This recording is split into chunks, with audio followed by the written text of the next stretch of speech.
Well, I'm back down the country park for another session, but the best thing is I've booked a week off work and I've booked a week session on here. So I've got 5 nights in front of me to try and catch some fish, and I'm really excited.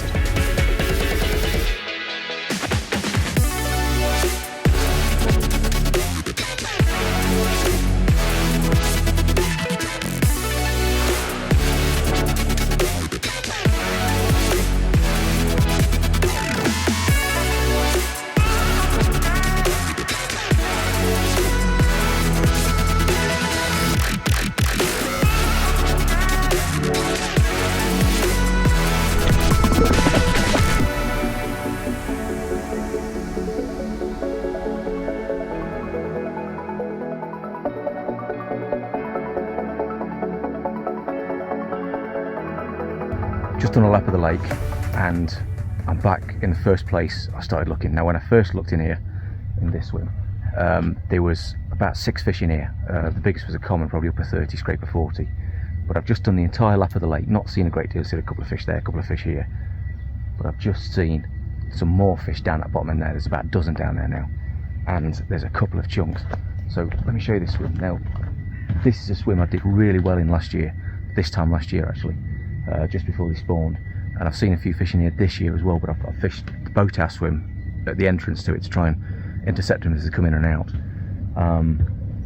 but they're down there at the minute, about a dozen fish, so I'm really tempted to get into this swim and to sort of fish this area and wait for them to come in and out, because there's about a 60-yard section down there where you can't get a rod to. You can sort of cast along down this margin bush and cast the far side there, but you can't get right down the bottom there where the fish are sitting.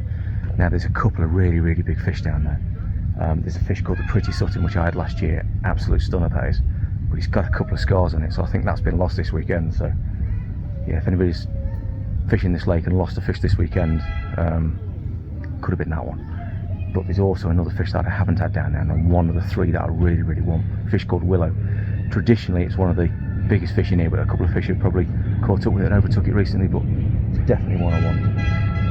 As you can probably hear, it's not the quietest swim in the world, because there's a train across the far side with kids running around and up and down the train.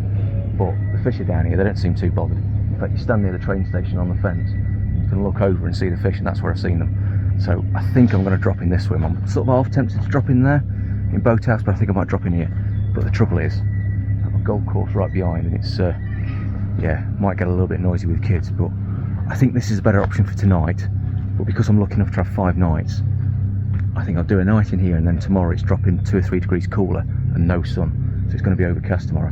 Whether they'll still be down here without the sun, I don't know, so I could be on for a move tomorrow, but I think I'd be daft not to drop in here tonight and sort of flick one down this margin, flick one across the far side, and probably one up here or in open water, something like that. But yeah, I think I've got to drop in here tonight.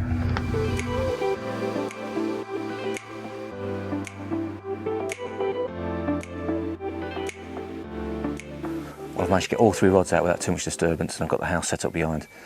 So it's looking good now. You know, it's still nice and sunny. It's about 6, half past 6 at night, so the sun's fading. It's not as strong as it was, but there is still fish down there. Just after I got everything set up, one of the regulars popped down for a cup of tea. So as the kettle was boiling, I asked him to watch my rods, and I legged it round there quick. And there wasn't as many fish down there, but Willow was down there, and you can always tell Willow because it sits a little bit differently in the water to the rest of them. Like most fish will sit like that, so the head and the tail are kind of, you know, just level with the top of the water and the back sticking out. But because Willow's got really pronounced shoulders, it almost sits like that. So its shoulders are out of the water. Well, its shoulders are just level with the top of the water, and its nose is sort of level with the top, but its tail goes down like that. And it doesn't look like a particularly big fish when you see it from the side, because it is sitting like that. It's not. If it was sitting like that, it would look, you know, the size it is, but it sits like that, so it doesn't look that big. And it's not until it comes head on that you actually see quite how wide it is, and it's not until you get a look at it in the sun that you see its scale pattern, and you know, you can 100% idea it's that fish. So he's still down there, or she's still down there, should I say. And I probably saw about another 2 or 3 other fish. So some have either moved out or they've dropped down a little bit. So I'm not entirely sure which. They could be in the snags, you know, they might just be sitting down there. But whether these stay down for the night or whether they drift out in a few hours' time and then come back in the morning, I don't know. I've had bites at sort of any time in here. They certainly move in with the sun, but sometimes they stay down all night and they're still there the next day. other times I feel they're coming in and out all the time. So we will see what happens, but I've done as much as I can now. 3 rods are out. I've got, I don't know, not much bait out, probably about 20 to 30 baits around each rod, not many. Probably slightly more on the right hand rod, but everything's out, everything's settled. The big one's in the swim that I want to catch, and all I can do is cross my fingers and hope something happens. Well, I'm out of breath, and as you can probably tell from the carnage behind me, I've got a fish, and it is a proper chunk. In fact, I know which one it is. It's the best looking fish in the lake. It is an immense carp. But, do you know, I told you earlier there was 2 big fish down there. There was Willow and the Pretty Sutton. And it's the Pretty Sutton. The reason I'm not absolutely elated, because I had it last year, but it's looking way bigger than it was previously. So what I'm going to do is literally just weigh it quick, hold it up for the video, and then let it go. But yeah, she's an immense fish. Well, look at this fella. Now, I don't normally celebrate recaptures, but it's a couple of pounds bigger than I had it before, and it is the best fish in the lake. I was probably wrong by saying that it had been lost this weekend, because I'm looking at the scar now on this side, and it's an older scar, so it's healed over a little bit. But so it probably wasn't hooked and lost this weekend. It probably damaged at some other point. But yeah, stunning fish, and kind of pleased to catch it, but kind of not pleased that I've took this capture away from somebody else. But just look at him, 49.2. So I think it's the biggest fish I've had from here. I had drop scale at 49 something, but I can't remember what it was now. But yeah, stunning fish, cracking fish, isn't it? Go on.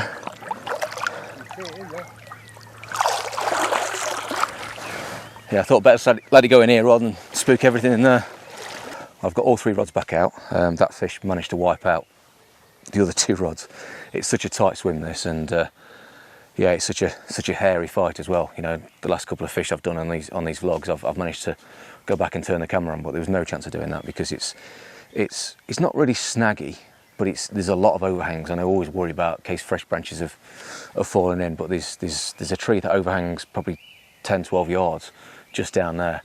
I got told a few years ago they cut it out all underneath, and the fish I had last year, I managed to bring it back through that, and that fish actually went right under there as well, and it managed to come back. So there was no chance of filming the fight, unfortunately, because it's just that chaotic, and with it taking the other 2 rods out as well, it was just manic.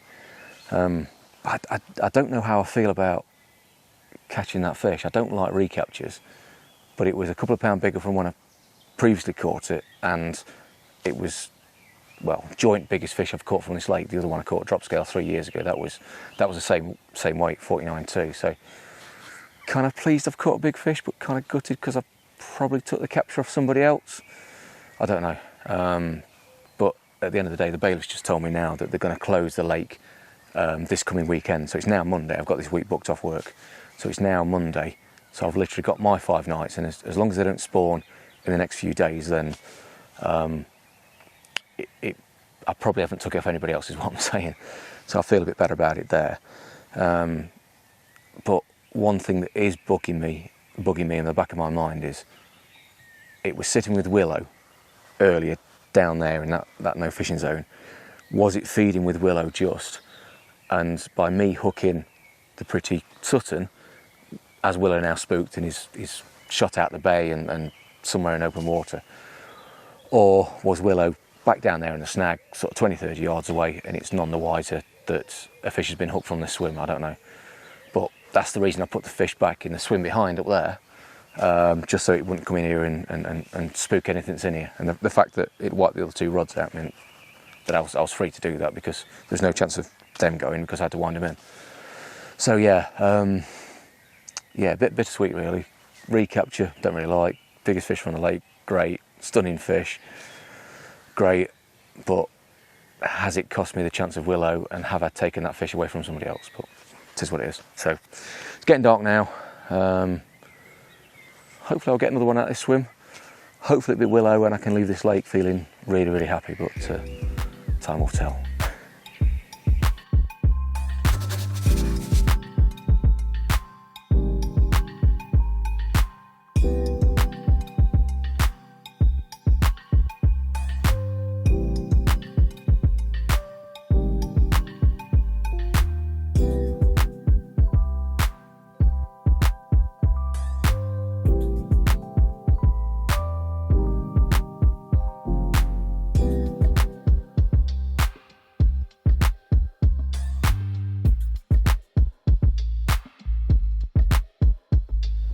if I'd have lost this, which I nearly did a few times, I'd have sworn it was twice the size, 3 times the size.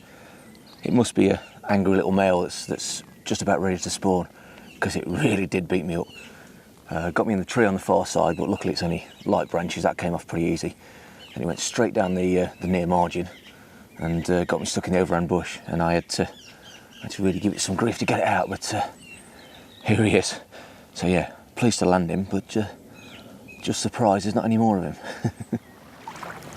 Yeah, still can't believe that a mid-double like this would give me such an awesome fight, but yeah, happy days. Nice to catch him. Let's get one twice his size.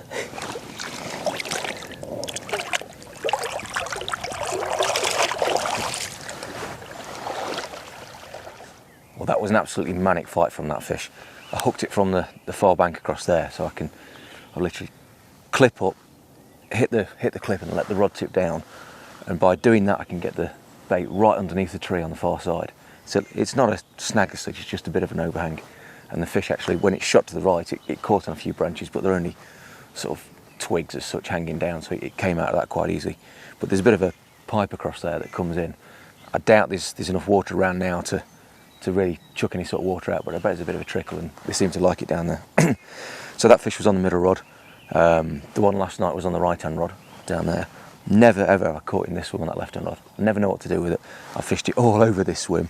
At the minute it's under this bush down here, because the fish are coming in close. You know, I got a load of liners last night. Some slow liners, some really fast liners, and you know, found me bouncing out of bed at 2 o'clock this morning only to find the bobbin just dropping back down to where it was previously. So the fast liners, I'm sure, are the fish just coming down just under the rod tip. So that's why I'm keeping that rod up there. I think the carp, well, that fish proves there is carp in here, but I also had a lot of pike go through the lines in this swim. So yeah, so I've had next to no sleep at all. So I'm going to chill out for a bit, tidy all this mess up after putting the rod back out, and I might try and get a bit of kit, because as soon as the park opens, that crazy golf course is going to be packed full of kids. That train's going to be going around tooting, and there's a calf not too far away, so I doubt I'll get much sleep when the park's open. But yeah, after having about 3 hours sleep last night, I could really do with another hour or two. But in terms of the fishing, I'm certainly going to stay here for the rest of the morning. But what I generally do in the afternoon is I wind in and have a walk around. If the sun comes out, I fancy him getting down there again. But it is quite deep down there, so they might stay down there in the overcast, but I found it's more when the sun's up. But I'll have a little walk around, and I'm just hoping Willow is still down there and he's not been spooked by catching those 2 fish and, you know, the lines in the water. So we'll see.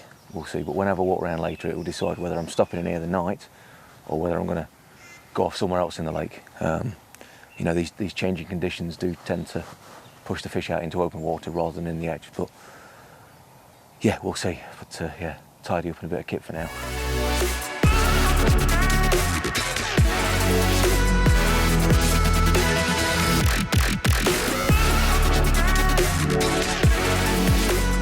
Well, I'm absolutely gutted. I've just lost one on this right hand rod. Basically just kited me into a snag. And it just all locked up completely solid.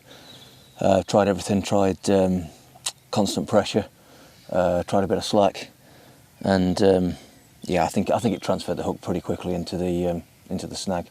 In hindsight, in the fight, as soon as it went solid, there was a lot of thrashing around, and the last bit of thrashing I saw was a good sort of 6 foot away from where the rig was in the snag. So yeah, gutted. I didn't realise the snag was that bad. It wasn't in this year. Last year. So it's only fallen in back end of last year, I think it was. So yeah, and the trouble is you can't see the snag from this swim because it's kind of hidden behind the trees. So it kited in, but yeah, just got the rod back out, which is really, really tricky cast. You've sort of got to lob it over the trees and then pull the rod to the left, hits the clip, and then sink the line. So it took me a couple of casts to do it, but I've got it out there.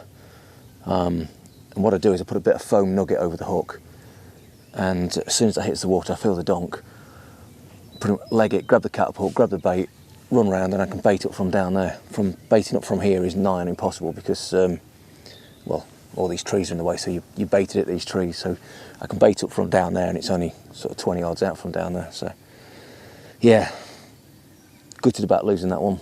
No idea how big it was. Yeah, wish I'd lost it. Right, I've wound in, I've come and walked around to the other side to see what's around here. So this is the train station behind me, as you can probably tell, and my swim is across there. So just down here is the snag that I've been fishing close up to, where the fish just got in the edge of it earlier and I managed to lose it. So I need to go back a rod length now away from that. So I've just had a look all the way along here, and you stand on the fence there and stand on the fence here, you can see down into the water. The fish has just ghosted right close to this bank earlier, not very big, probably a 20. Well, not very big for here. And then this massive sheet of bubbles just come up just the other side of this snag, so there's still fish here. So I'm definitely going to do another night in here and see what happens, but I've got another 3 nights after tonight, so I'm going to have a walk around now. If the fish disappear tomorrow or tonight, then I want to know roughly what's happening around the rest of the lake. So a bit of a walk around, a bit of a stretch my legs, get back into that swim and get the rods back out. So this is where I'm fishing to with my middle rod, literally just down here. I'm just looking at the trees up there, and it is really, really precarious. There's several legs hanging off there from where the other people have cast. You've literally got a thin sliver to get through, probably, I don't know, 2 or 3 foot wide, to actually get it right down here into this bit here. So yeah, nothing's changed up there, so I just need to be a bit more careful with the casting and sort of drop it right in the area. But so far so good, touch wood. I've not had any issues, but yeah, hopefully I can get it back without any trouble later on. Yeah, looks good for a bite.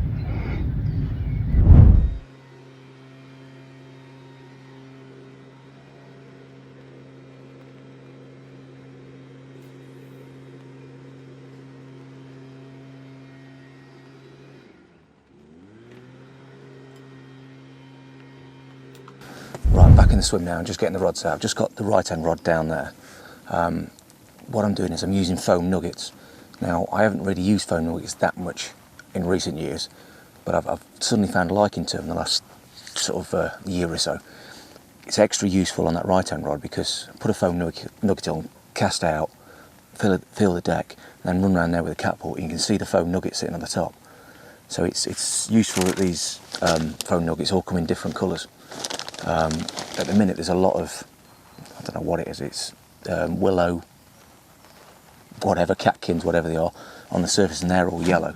So in that situation I'd sort of pick out a different colour that you can really identify, and if the water's all dark, then a white one is really noticeable. So I've got the right hand rod out, and I'm also going to use a foam nugget on the middle rod. Now I'm using it for slightly different reasons.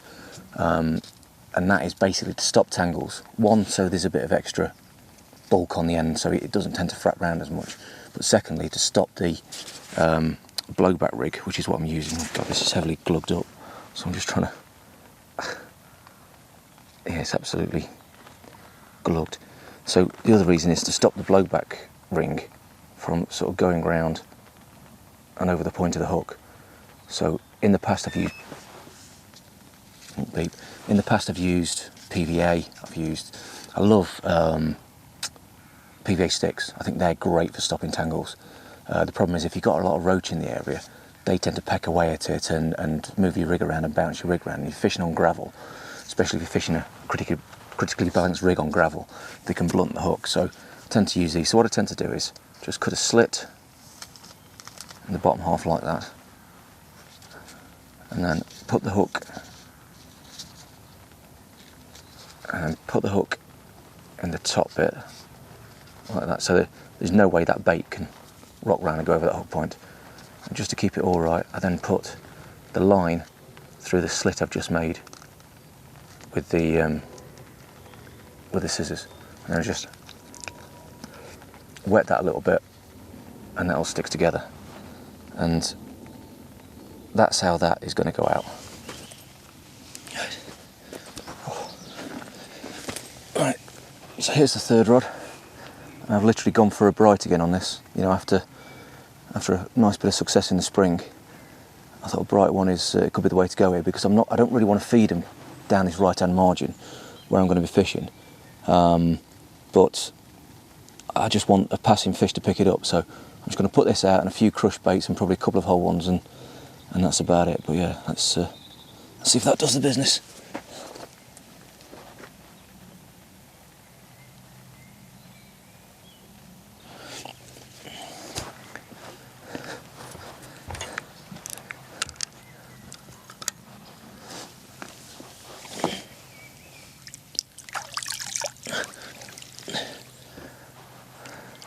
Now I don't know if I'm just making life difficult for myself or not, but this cast isn't an easy cast either. Saying it's less than 20 yards up the margin, I've got an overhanging tree here that I need to get round to get it just off the base of the other tree where I want to fish, where there's a nice clear spot. So I've almost got to side cast it, but flick it around the tree. So let's see how this goes. Ooh. That clonked right down. So that'll do. So I'm just hoping a fish that's coming down this margin might just see that bait and pick it up. But like I said, you know, between those two rods I must have had 10 a dozen bites out of this swim. Nothing on this one, no matter whether I put it here, the gravel bar in the middle, or anywhere across that far side. It just doesn't seem to go. Fish seem to like it down that way.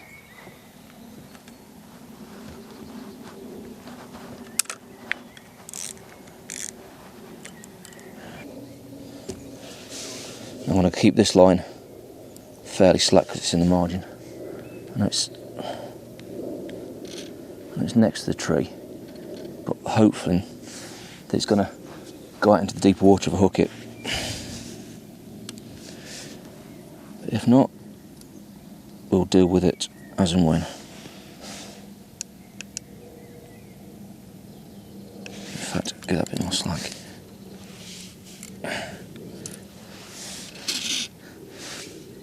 Now these alarms have got a nice feature where you have to double press them so they don't switch on in the tackle bag, which I've had a lot of and drained a lot of batteries through.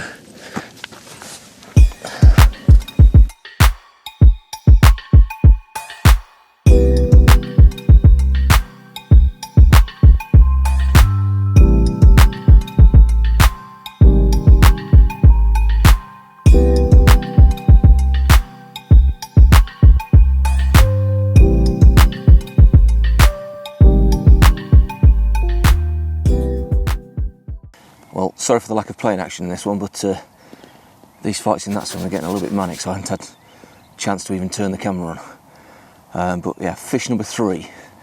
Again, not the biggest, and I don't think the last two have even measured up to anything near the first one, if you add them both together. But he's got nice colours on him.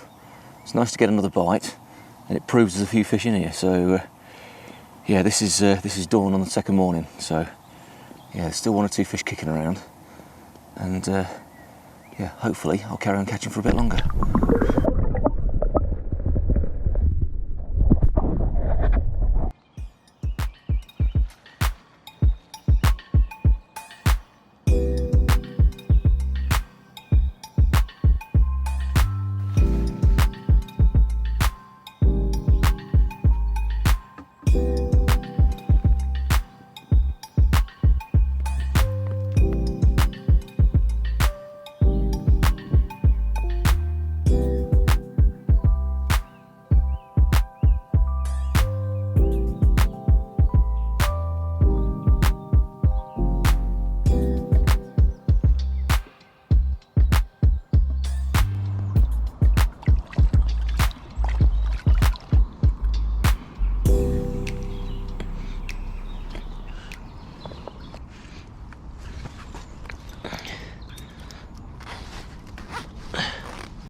Well, look at this one for an interesting character.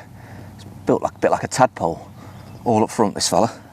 He's got a decent sized head on him, a big belly which is all up front, and then a little tail and a thin back end. So, well, quite a cool fish. £30 and 8 ounces. So This is my 4th of the session, and the new tactic of playing in with the rod under the water seems to be working. Now this one did pling off a few branches on that bush that's been causing me problems, but because I had the tip right down, it got stuck for a fraction, but it didn't get too far into it, and I managed to get it out. So what a session this is turning out to be. Awesome. Oh, one last look before we put it back, and hopefully one of its bigger mates comes to join us. Not like I'm complaining about a 30, I'm not, but I just know this lake holds much, much bigger than this. So, awesome session.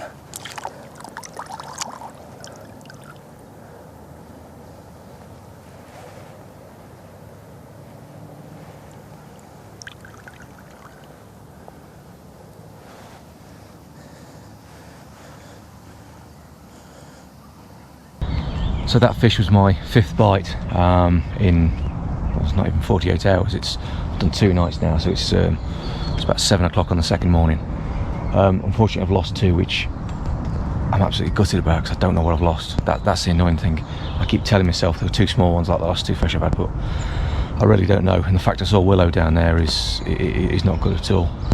So what's been happening is the fish have both just transferred the hook into the snag as soon as they've hit the branch. That's it. It's fish is pretty much gone.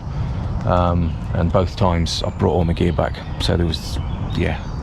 I think as soon as fish get a little bit of slack line caused by a snag, they can just transfer the hook, and that's it. The reason I'm losing them is because the swim's changed a little bit from last year.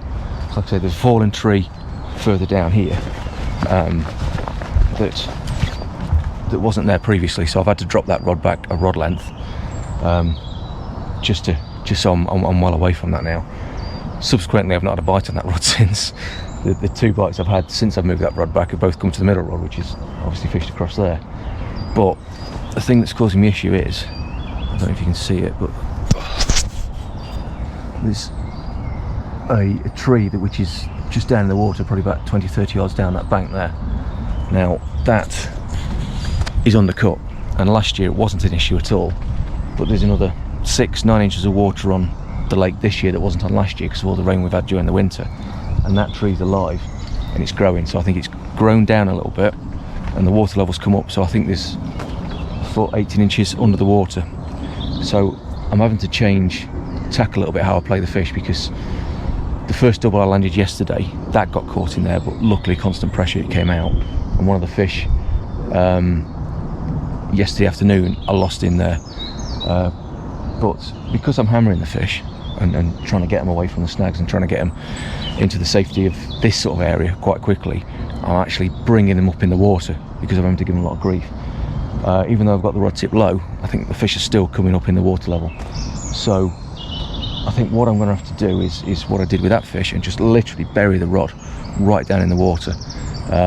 So the butt ring's under, and there's a good sort of 6 foot under the water, and then just try and play it like that, just to try and keep the fish lower. So that worked for that fish. It went right underneath that and right into this bank down here, and I didn't feel anything on grating on the line or anything. So I think that's the tactic I've got to do. But because of how fraught it is in here, I might not be able to show you any play in action. But let me show you the swim a bit more. So this is where I'm set up. It's just started raining, so there might be a bit of water on the camera. And this is the crazy golf course here, which in a few hours time, if the sun comes out, it's going to be absolutely manic in there. Luckily it's not been too bad yesterday because it was a bit overcast, but there's still quite a few kids in there and going around and shouting, yelling, and generally enjoying themselves, which is great. There's a calf just up there, a waterside calf. There's a seated area there and a load of sand pits and stuff, so it really is a country park, and yeah, it really does get busy. So I'm going to sort all the gear out now, tidy up everything in the bivvy because it's a bit of a mess after getting that rod back out, have a cup of tea, and hopefully get my head down for an hour or so before that gets full of screaming kids. So yeah, I'll let you know if anything else happens.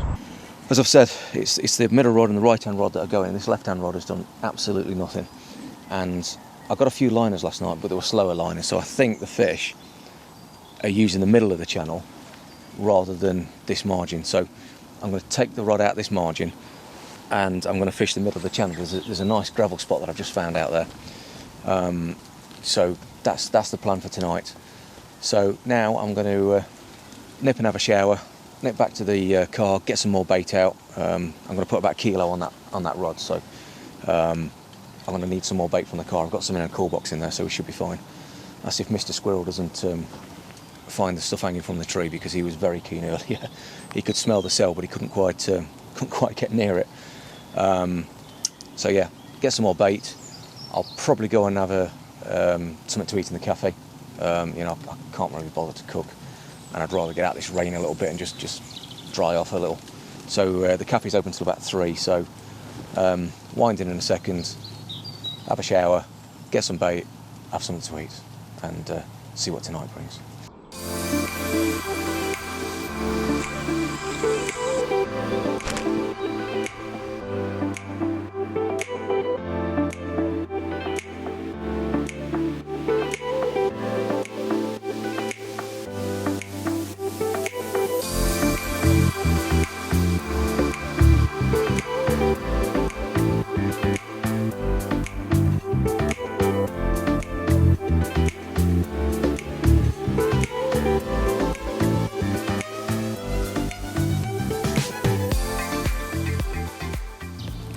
Well, it's now the 3rd morning, and last night was pretty uneventful. No bites, no liners, no nothing. And I hadn't seen anything in the evening, and I've not seen any shows or anything this morning, so no signs of carp altogether. But at least the rain stopped, so that's the main thing. It's given it out to be a bit of an overcast day, even though the sun is just trying to poke through at the minute. It's giving it out to be an overcast and miserable day, and it's still not warm. It's probably, I don't know, 12, 14 degrees at the minute, due to get up to about 15, 16 later on. So yeah, it's looking pretty drab down here, and I had more or less made my mind not to move today. I only thought I was going to drop in here for a night when I dropped in here Monday, but there's, that flurry of action has made me stay. So I'd quite an aggressive pike bite this morning, pike liner, should I say. It went through the left-hand rod to the point where the tip absolutely bent down in the rests, and it bit me off, causing the tip to fly up, rod off the rest, and it hit the middle rod as well. So I think it moved the lead on the middle rod.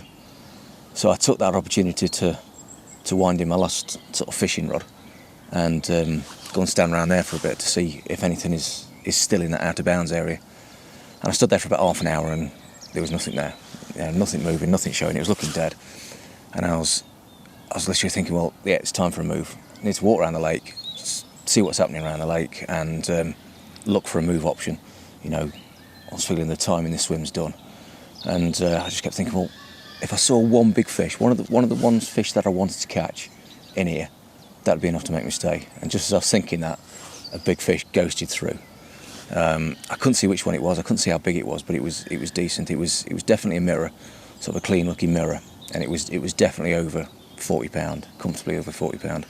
But I couldn't see if it was one of the proper big ones or not. So I stood there for another 10-15 minutes in that same spot watching, and then 3 other fish came out of the snag, probably 18 inches under. You could literally just make them out, and they were kind of, I don't know, round about the 30 mark, probably. One an upper 20, one a low 30, the other one somewhere in between. So that's 4 fish, and then a stocky come ghosting past, quite a scaly stocky. So there's at least 5 fish down there, and I don't know what to do now. I've come back into the swim. I've flicked all 3 rods back out again. Managed to get them out with minimal disturbance. I've not put any bait in because I think all the bait's still there from last night, or most of it is. So I'm just debating what to do. Do I stay in here for another night, even though I'm not really feeling it, but there is fish down there?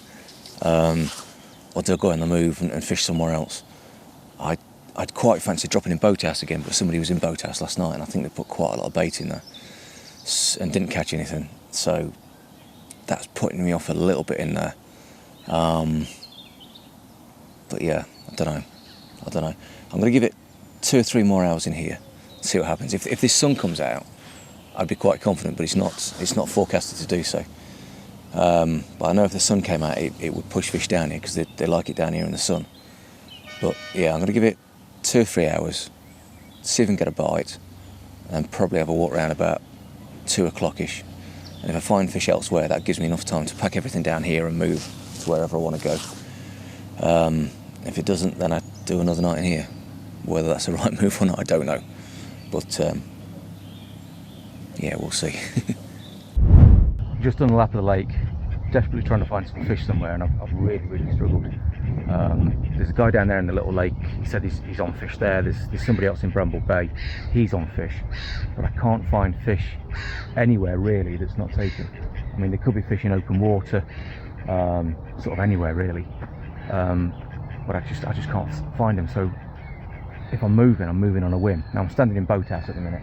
Oh, and there was one fish sort of in that bush in that top corner there, but from what I found, they'd like to bounce from that swim to where I am. You know, I'm fishing down the bottom of this arm here, so like a 300-yard arm, so that's where I am.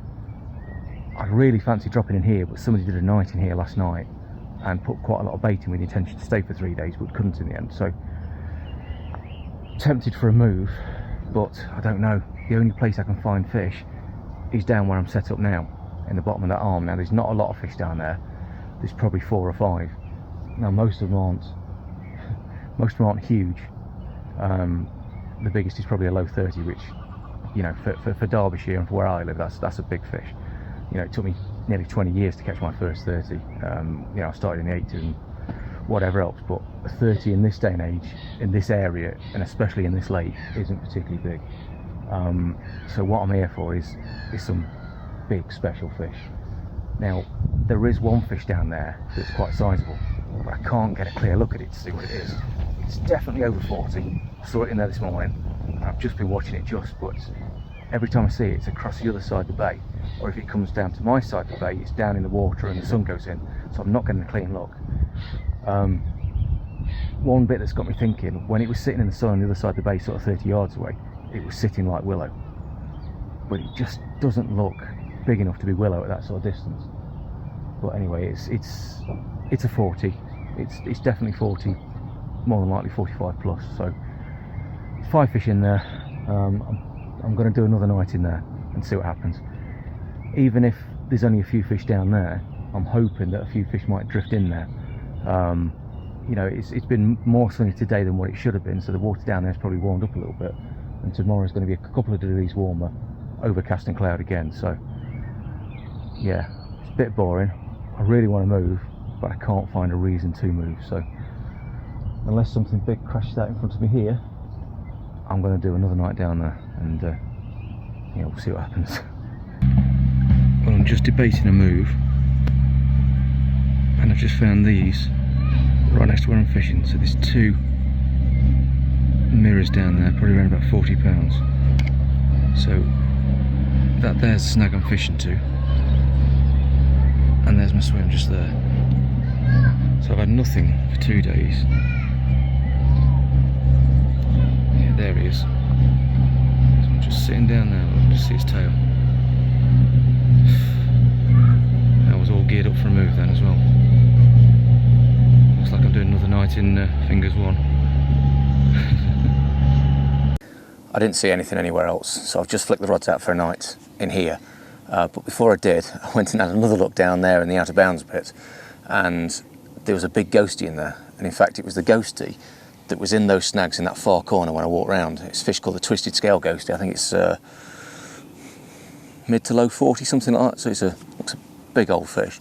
And there was another kind of upper 30 mirror in there. So there's new fish coming in all the time, which has given me a lot more confidence about my decision to stay in here.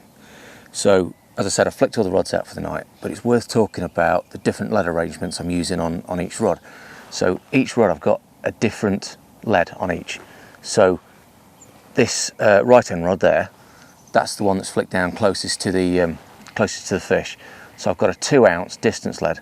Now obviously it's not to get distance because, like I said, all 3 rods are fishing at around about 35 yards. So I'm not looking to get distance with it, but what I am looking to do with it is so it lands as quietly as possible, because it's not too far away from where the fish are sitting. So I don't want to alert them of my presence. And I'm kind of fishing in the middle of the channel. So the depth is quite uniform and it's a little bit silty. So I don't want a big lead that's going to sink right into the silt. but this being a streamline lead will sink in a little bit, with it only being 2 ounces as well, but it will also add a bit of weight when it sinks in to help hook the fish. So that's the lead I'm using for down there. The lead on the far bank here that I'm casting across to, I'm sort of casting as the shelf goes up, and I'm fishing on a bit of a shelf. So I've got a heavier lead for that, and it's a 3 ounce lead. It's a square one as well, so it's going to sit on the ground, on the slope, and not be able to pull off too easily. Now, if you use the 2 ounce distance lead, there's every chance that could sort of roll down the shelf, especially if I get the line as I was getting the first night. So I want something flat and something heavy.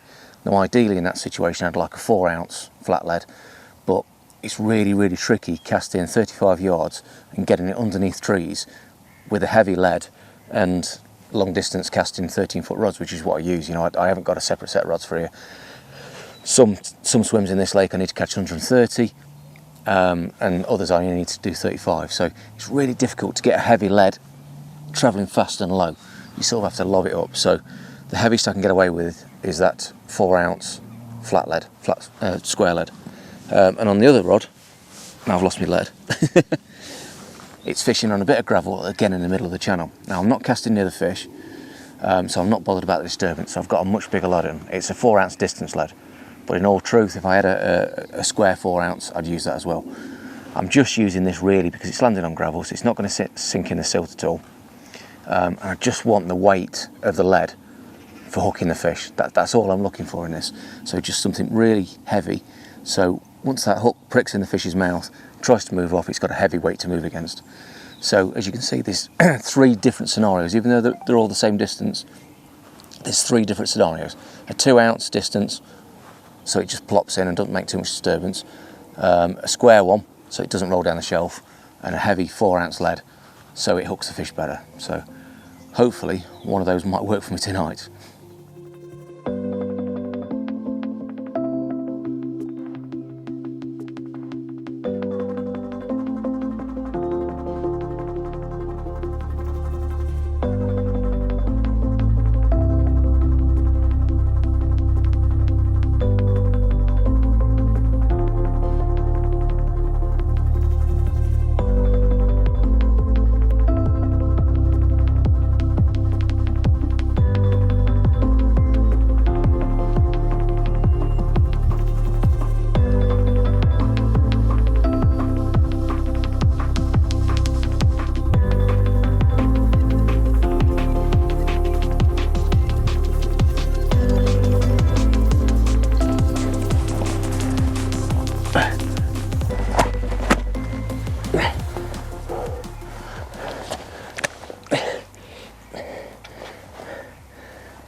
Well, here we go. Oh, I wasn't very confident tonight, I must admit, but I did say that if I was going to catch one, I'd catch a chunk. And I think he qualifies as a chunk. He's a good fish. He's a good fish. He's not the really big one I saw in there. In fact, he's one of the 2 inverted commas 40s that I saw this evening. I say inverted commas. I was a little bit wrong with the weight. He is 39.10, I think he was. And but still big enough for me, and happy that I've stayed in this swim, stuck it out, persevered, changed tactics ever so slightly because I've used a bright pop-up to get him, to sort of tempt him down a little bit, but ever so pleased with him. I'm not 100% sure what he is, but I think he's a fish called Lumpy's mate. Now if he is, he was living in here last spring. I kept seeing him here all the time. He was always down in them snags, but I've not seen him down here this time. Well, not identified him down here this time until I saw these 2 kind of upper 30, 40 type fish, and this is one of them. And what an awesome time to maybe end my time on Welly, I don't know, but yeah, a bit of a chunk. Happy days. Really pleased. Well, if this is the end of my time on the country park, I'm happy. A fish at dusk on this amazing place with an awesome backdrop. So not quite 40, but I don't mind. Happy days. I've got to admit, I'm going to be really, really sad to leave here now, looking at this, looking at the view behind me, and yeah, it's a lovely place with some big old kippers. So I think this one wants to go back, so one last, oh, he definitely wants to go back.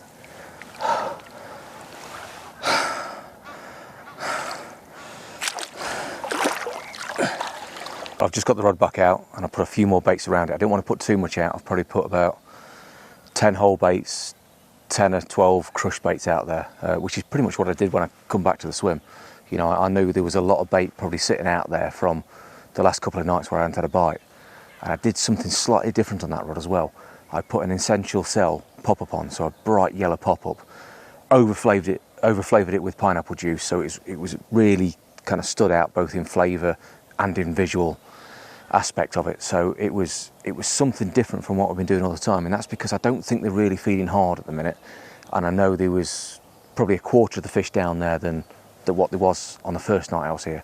So I didn't really want to overbait, but I just wanted to put enough flavour and enough bait in the water just to get them feeding. But yeah, really pleased to catch after 2 days of nothing. It kind of justifies my decisions to stay in here, even though I really, really wanted a change in scenery. But yeah, happy with that fish, and if that's the last of the session, if that's the last of my time down in the country park, then I'm going to go away happy. It's been an awesome session to get 7 bites, 5 fish, you know, and to watch the fish in the water as well. That's really cool. I really enjoy that. I really enjoy going down to the snags and to the out of bounds area and spotting which fish are down there. To me, that adds the excitement rather than just banging out in open water and hoping for the best. To actually see the fish and target the fish and know which ones you're catching or know which ones you've got a chance of catching, I think that's just awesome. So yeah, really enjoyed this session.